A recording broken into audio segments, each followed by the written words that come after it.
So Ken, Halloween episode. Tell me a little background on the outfit.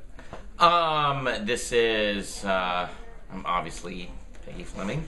So it basically is for me is Ben Chang's kind of it racism prover. He basically wants to show people that he's that people are always going to say Christy Yamaguchi, Michelle Kwan. That's the whole point. To show. So you're gonna do Peggy Fleming. Okay. Yeah, basically, this is my racist litmus test. Oh my god, that's great. And so tell me, in trying to top last year's Halloween episode, how are you guys doing this year? This year is, if the first Halloween episode was Star Wars, this is kind of like Empire Strikes Back. Okay. And this is like I think it's funnier, it's darker, it's a bit scarier. It's just a lot of cool elements going on, man. It's just we're knee deep in shooting. We're shooting some stuff, and some of my upcoming scenes. I'm just, I just got real excited about. So this has been, this is definitely something special. This is really it. It's really special. That's awesome. I know you hear that word bandied about a lot, but this truly. This is pretty deep. It's really cool. That's awesome. Now tell me about this whole season. We're seeing a different side of Senor Chang. Right. He's not really Senor. He's not Senor anymore. Right. Yeah. Right. So how has that been? Because he's still a little off at times. It seems. I think he's more off this year. This is the most fun I've ever had on the show. Last year was just a taste of it, and the creator of the show, Dan Harmon, to his credit, he basically told me it was like let's get you in something else before the character gets stale. Really, I thought it was a genius move on his part to put me in as a student, and he has this innate sensibility of what's going to be fresh, what will kind of run its course, and this is all, his brainchild, the genesis comes from him.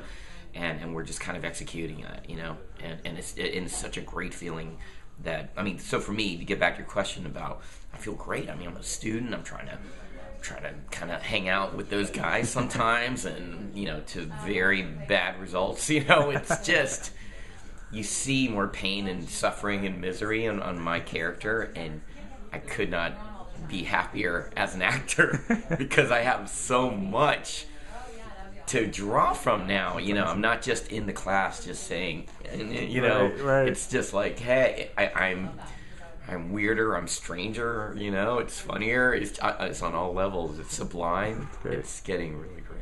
So. And to what you were saying about the writers and everything, now that you guys have been working together for the second season, yep. Are they writing even more to your strengths? Since they know you even better now than they did last year? They're writing more for everybody's strengths. And I think more importantly than that, we're in a point where, if Harmon's like the coach and he's got all his coaching assistants, and we're like the basketball players, and we got all the players on the team.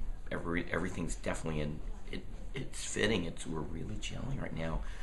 They're in the zone.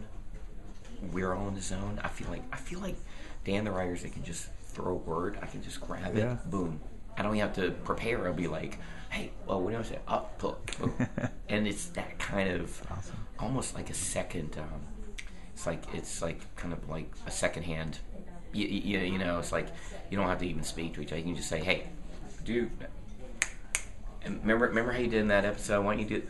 It's really cool. You can actually reference some earlier works and say, hey, man, remember that Dan did that to me on the season premiere? He said, hey, man, remember how you were in that first episode in 101, Spanish 101, and we found the right tone. Nice. Based on the work we had done together. That's cool. I heard that's how like Scorsese and De Niro would do it back in the day, saying like, hey, remember, they would reference another movie. Hey, remember that movie? And you want you to use that emotion and put it to this scene in this new movie we're doing. So it's really cool. That's all right. Thank you so much, Ken.